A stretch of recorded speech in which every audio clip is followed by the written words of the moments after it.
Thursday, December 27, 1883.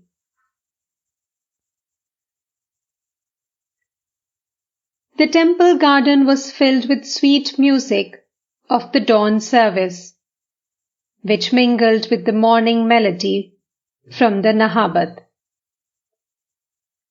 Leaving his bed, Sri Ramakrishna chanted the names of God in sweet tones. Then he bowed before the pictures of the different deities in his room and went to the west porch to salute the Ganges. Some of the devotees who had spent the night at the temple garden came to the master's room and bowed before him. Rakhal was staying with the master, and Baburam had come the previous evening. M had been staying there 2 weeks. Sri Ramakrishna said to M, "I have been invited to Ishan's this morning.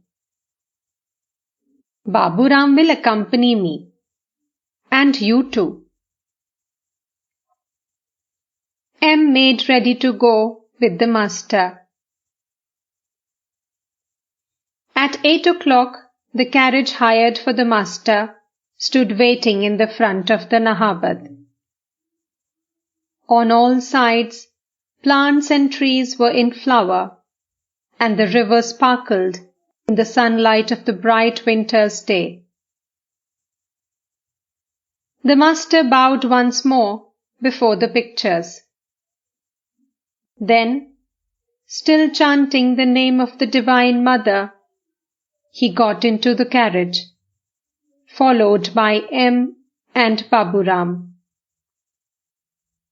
The devotees took with them Sri Ramakrishna's woolen shawl, woolen cap, and small bag of spices. Sri Ramakrishna was very happy during the trip and enjoyed it like a child.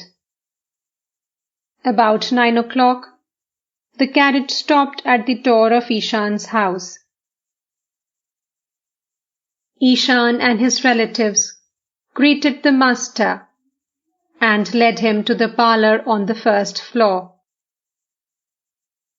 Shrish, Ishan's son, was introduced to Sri Ramakrishna. The young man practiced law at Alipur. He had been a brilliant student, having stood first in the 2 of the university examinations. But he was extremely modest. Master, to Shrish, "What is your profession?" Shrish, "I am practicing law at Alipur."